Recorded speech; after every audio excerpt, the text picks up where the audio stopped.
Hey guys, welcome back to the LQ review where I'm going to do a review on episode 8 of the Twilight Zone.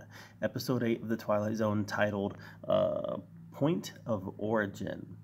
Um, didn't care for this episode. I know we're getting near the end of season 1, and season 1 has been phenomenal. But yeah, I didn't care for this one. So this one was about a housewife who gets taken by the government, and they run some tests on her to find out whether or not she's from another dimension. And she learns, just like the government learns, that she is from another dimension. So she gets held by the government, and she's either going to be held indefinitely, or it looks like she might be deported back to her own dimension. I'm not sure, but it turns out that the family that she's been living with, her husband, her 2 daughters, they end up shunning her when they find out that she's from another dimension. And nobody cares that she's been here forever and has built a life here. They want to get rid of her because she's from another dimension. She's an outsider. She's an alien, is what it comes down to. And really what this comes down to is more social commentary from Jordan Peele, something that he loves. Jordan Peele loves social commentary. And what do I always say? Social commentary is good as long as the social commentary doesn't get in the way of the storytelling. And in this case, it did. It just did because, well, it just wasn't a very good story. When the story exists to service the social commentary, then it's not really a story anymore. It's a propaganda piece. It's a political message. And I really felt that in this episode, that this was a propaganda piece, a political message, something that was meant to sell us on a message. And as I said, social commentary doesn't bother me. I don't care if it's social commentary that has a liberal bent. I don't care if it's social commentary that has a conservative bent. I don't care. I'm a centrist. In case you guys haven't figured that out yet, I'm a bit of a centrist. So none of that really bothers me. But what does bother me is the fact that I feel like this story was set up to service a social commentary message. And that it doesn't work for me when that happens. It just doesn't work for me. So the message is obviously immigration, not just immigration, because I've never ran into anybody in my travels. I'm sure that they're out there. I'm sure that they exist, but I've never ran into anybody that is against immigration in of itself. What I have ran into people who are against is illegal immigration. I don't know. I think that a story that pushes a social commentary message that what happens to illegal immigrants isn't fair, being ripped away from their families and whatnot. I just think that's, I don't know. I don't know. I just didn't care for it. It left a bad taste in my mouth.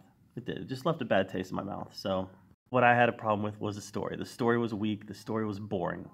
It was boring. I didn't like the mom. I didn't like the dad. The kids were kind of annoying.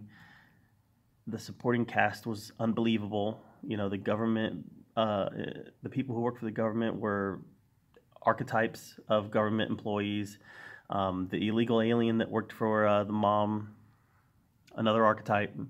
So it was boring. The story was boring, and it took forever to get to where it was going.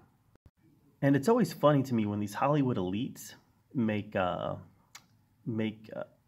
fun of rich people. It's like they've never seen how a rich person acts before, because in the beginning of this episode, you've got rich people being rich people, even though I don't think there's probably any rich people in the world that act quite like the way that the rich people act in Hollywood movies and Hollywood TV shows. This one just bothered me. I don't know. When you're making a movie or making a TV show, don't let the political message, don't let commentary, don't let any of that garbage get in the way of your story. Otherwise, you're not going to have a good story. And that's clearly what happened here. We had a weak story, because they were more interested in pushing a message and pushing an agenda than telling a good story. So, and it's like I said, I don't care about that stuff usually. I just don't. But this time it just bothered me. And maybe I'm off base. Maybe I'm off base, but it did. Love the Twilight Zone, though. Love what Jordan Peele's doing here. He's a gifted filmmaker. He's a gifted storyteller, and he's gifted not, we saw in Key and Peele how gifted he is at comedy. He's gifted at horror, and he's gifted at suspense. And I can't say enough good things about him. We're eight episodes in. There's been like 2 episodes that I didn't really like. The rest has been phenomenal. This has been a great first season. This has been a great first season. If you haven't checked it out yet, I recommend you check it out. This episode just didn't really work for me. Felt like it was message over story, and that should never be the case. So that's my 2 cents anyways.